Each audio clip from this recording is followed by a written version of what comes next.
हाँ तो बच्चों कैसी चल रही है एग्ज़ाम की तैयारी। स्वागत है आपका सेकंड वीडियो में of the skill enhancement course, वो है पॉलिटिकल कम्युनिकेशन एंड लीडरशिप। ये स्पेशली बनाई गई है डीयू स्टूडेंट्स के लिए क्योंकि आपके एग्ज़ाम पास आने वाले हैं और मुझे एज अ टीचर ये लगा कि आपके पास इससे रिलेटेड जो रिसोर्सेज है वो बहुत ही कम है, तो मेरे को लगा कि उन्हें बच्चों की मदद कर दी जाए।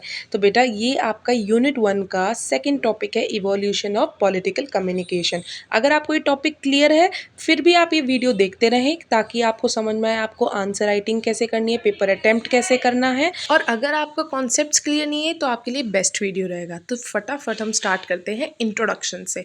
इंट्रोडक्शन का मतलब है इसमें आपने ब्रीफ आइडिया देना है कि हमारा पॉलिटिकल कम्युनिकेशन है वो कहाँ से एज अ कॉन्सेप्ट स्टार्ट हुआ था।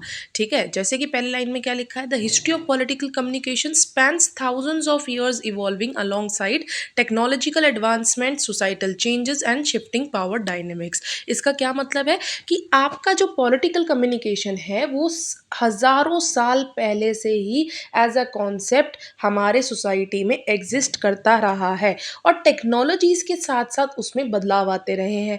इवोल्यूशन का बेसिक मतलब क्या होता है बेटा? इवोल्यूशन का मतलब होता है जैसे भाई आप छोटे थे तो आपका सोचने का तरीका, समझने का तरीका अलग था। आज के दिन अगर आप अपने आप को कंपेयर करें 10 साल पहले, तो आज आपका सोचने का और समझने का तरीका अलग है। तो ये आपका क्या हुआ? डेवलपमेंट हुई, आपका इवॉल्व हुए हो आप, इवोल्यूशन हुआ है आपका, राइट? तो आपने अपने इंट्रोडक्शन को स्टार्ट करना है ये एम करते हुए कि हमारा जो पॉलिटिकल कम्युनिकेशन है वो हजारों साल से ही हमारे सोसाइटी में एग्जिस्ट कर रहा है, जैसे ग्रीस और रोम जैसे देशों में। ठीक है, वहां से इसकी स्टार्टिंग होती है। उसके बाद फिर आप थोड़ा सा ब्रीफ कर सकते हैं पॉलिटिकल कम्युनिकेशन, जो हमने पहली वीडियो में मीनिंग पढ़ा था, आप उसको थोड़ा सा इंट्रोड्यूस कर सकते हैं। तो इसमें मेन जो आपके 3 वर्ड्स है, इवोल्यूशन ऑफ पॉलिटिकल कम्युनिकेशन। तो आपने इंट्रोडक्शन में एक ब्रॉड आइडिया दे दिया तीनों टर्म्स का। ठीक है, उसके बाद फिर हम बात करेंगे कि हमारा जो इवोल्यूशन है उसको हमने डिवाइड किया है 5 फेजेस में। आप एक चार्ट के फॉर्म में भी लिख सकते हैं जैसे मैंने वीडियो में शो किया हुआ है। तो जैसे आपने इसको 5, आप एक सेंटर बना सकते हैं उसमें इवोल्यूशन लिख के 5 ब्रांचेस बना के इवोल्यूशन के पार्ट्स को, फेजेस को डिवाइड करके लिख सकते हैं। ठीक है, उसके बाद नेक्स्ट आपने क्या करना होगा, फिर आपको इन फेजेस का डीप एक्सप्लेनेशन लिखना होगा। ठीक है, तो हमारा फर्स्ट फेज है एंशियंट सिविलाइजेशन 500 बीसी से 500 सीई। अब इसमें 2 तरीके थे पॉलिटिकल कम्युनिकेशन के। पहला है पब्लिक ओरेटरी, जिसका मतलब क्या है, it uses persuasive speech. Persuasive मतलब कन्विंसिंग का तरीका। ठीक है, to attract the audience. Example Cicero and Demosthenes. Demosthenes बेटा हमारे इतिहास के सबसे बेस्ट ओरेटर माने जाते हैं। ठीक है, और रियोटोरिक का तरीका मतलब क्या होता है, इट इज अ वे, इसको करेक्ट कर लेना, it is a way of speaking or writing that is intended to impress or influence people, but it is not always sincere. Example Aristotle. अब बेटा इसमें दोनों में सबसे स्पेसिफिक डिफरेंस क्या है वो मैं आपको समझाती हूँ।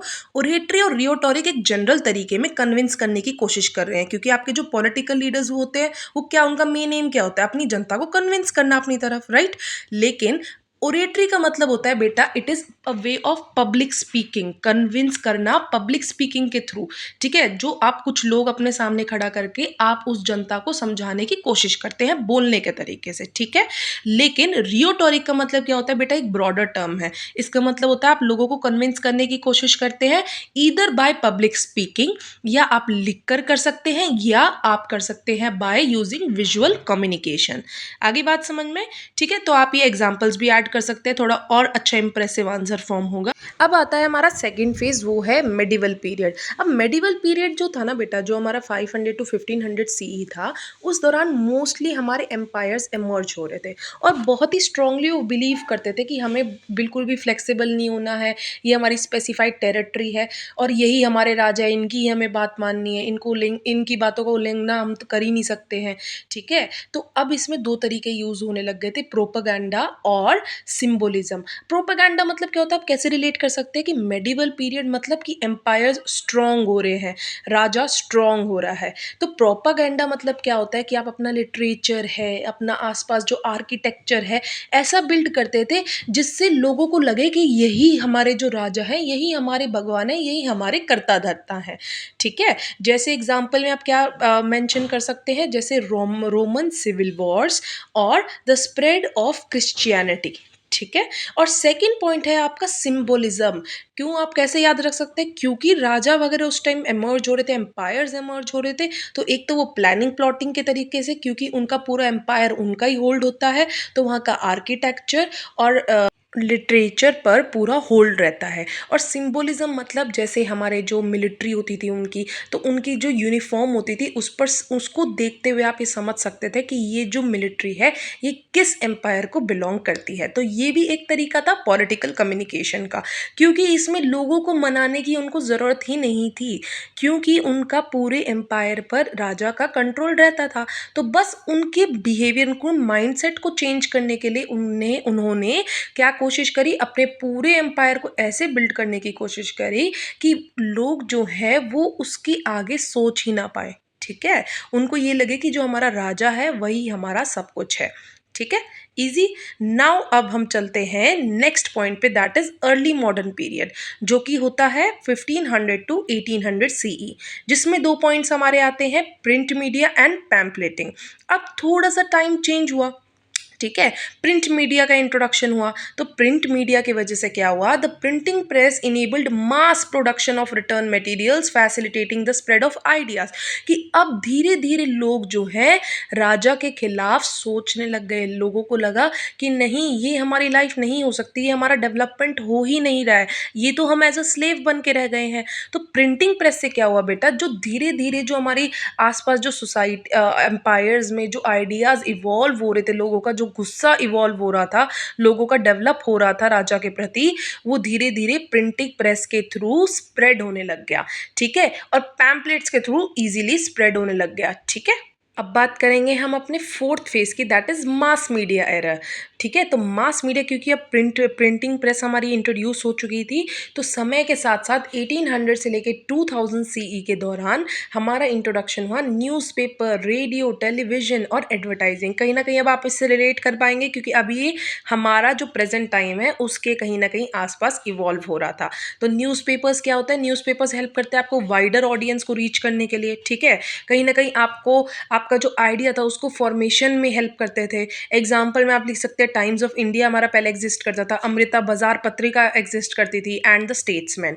रेडियो और टेलीविजन के थ्रू क्या होता था बेटा, कि पहले कोई भी अगर हमारा जो पॉलिटिकल लीडर होते थे उनको कोई इंटरव्यू देना होता था, कोई ब्रॉडकास्ट देना होता था, तो रेडियो पे भी हमारे, जैसे आज के दिन भी जो हमारे प्रधानमंत्री हैं उनका भी मन की बात का जो शो आता है, तो वो क्या चीज़ें हैं, वो तरीके हैं कम्युनिकेट करने की हमारी जनता से। ठीक है, उनका पब्लिक ओपिनियन फॉर्म करने की, कि वो क्या सोचते हैं हमारे बारे में, राइट। और अपना तीसरा है advertising, that is through the political ads. आपने बहुत महसूस करा होगा, प्रेजेंट टाइम में भी एग्जिस्ट करती हैं, कि हमारे टीवी पे जब इलेक्शंस आने होते हैं तो कितनी सारी एड्स आती हैं। ठीक है, तो ये कुछ एग्जांपल्स हैं हमारे, और इसमें आपका मास मीडिया एरर में तो बेटा आप बहुत सारे एग्जांपल्स अपने मेंशन कर सकते हैं। ठीक है, अब चलते हैं हमारे लास्ट फेज की तरफ, वो है डिजिटल एरा। क्योंकि ये हमारा प्रेजेंट एरा है तो आप बहुत अच्छे से इसको समझ पाएंगे, क्योंकि इसमें जैसे हमारा इंटरनेट है, सोशल मीडिया है, कितने एग्जांपल्स हैं हमारे, जितने भी मोस्टली लीडर्स हैं, जो हमारे ट्विटर है, इंस्टाग्राम है, उसके थ्रू कितनी प्रोफाइल्स, कितनी वीडियोस बनाई जाती हैं कि हम ये आज ये इनिशिएटिव ले रहे हैं, आज ये स्टेप उठा रहे हैं, आज इसकी ओपनिंग हुई है। तो ये क्या है, ये तरीका है लोगों से डायरेक्ट इंटरैक्ट करने का, डायरेक्ट उनकी प्रॉब्लम्स को समझने का।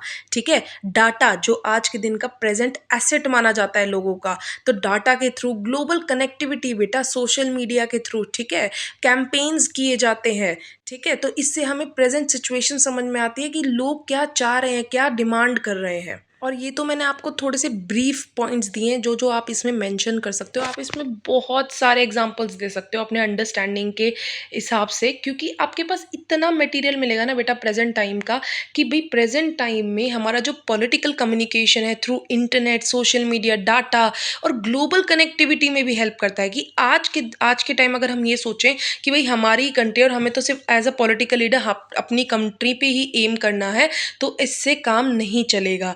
ठीक है, अगर एज अ पॉलिटिकल लीडर हमारे जैसे नरेंद्र मोदी जी हैं, वो बेस्ट एग्जाम्पल है। क्यों, क्योंकि आज के दिन भाई उनका जो सपोर्ट है इंडिया से भी ज़्यादा बाहर के लोगों से भी उनको सपोर्ट मिलता है, राइट? तो इसका क्या है बेटा, ग्लोबलाइज़ेशन की वजह से आज आप जो अपने घर में बैठे हुए जो भी काम करेंगे, उसका इफ़ेक्ट बाहर दूसरे देशों में भी आएगा। तो कहीं न कहीं इसकी इम्पोर्टेंस ग्लोबल कनेक्टिविटी में भी है। तो इसको आप बहुत अच्छी तरह से आंसर को फ़ॉर्म कर सकते हैं, बहुत अच्छे से एग्ज़ाम्पल्स देके आप फ़ॉर्म कर सकते हैं, ठीक है? और अब हम बढ़ते हैं अपनी कंक्लूजन की तरफ। तो कंक्लूजन में आपका क्या लिखा है, the evolution of political communication has transformed the way politicians engage with citizens from traditional public oratory to digital media. अभी हमने रिसेंटली यही समझा है कि भाई पहले जो तरीका था कि ट्रांस इवोल्यूशन का मतलब क्या होता है कि भाई हमारे जो पॉलिटिकल लीडर्स थे वो कैसे जनता से कम्युनिकेट करते थे, बातचीत करते थे, उसमें जो चेंजेस आए हैं वही हमारा इवोल्यूशन है। कहानी स्टार्ट हुई ओरेटरी रियोटरिक मेथड से और एंड हुआ हमारे डिजिटल मीडिया से, ठीक है? लास्ट में आप क्या लिख सकते हैं, as a political communication continues to evolve it is crucial to address the challenges. क्योंकि भाई अब हर चीज़ का कोई ना कोई अगर एडवांटेज है तो डिसएडवांटेज भी है। तो इसमें बहुत सारी, अगर हम पॉलिटिकल कम्युनिकेशन को अच्छे से तभी समझ पाएंगे जब इसके जो चैलेंजेस हैं उसको हम अच्छे से एड्रेस कर पाते हैं, ठीक है? तो ये था आपका बेटा पूरा इवोल्यूशन ऑफ पॉलिटिकल कम्युनिकेशन। और अब हम मिलेंगे नेक्स्ट कमिंग फ्राइडे को आपके थर्ड टॉपिक के साथ, that is transformation of political communication.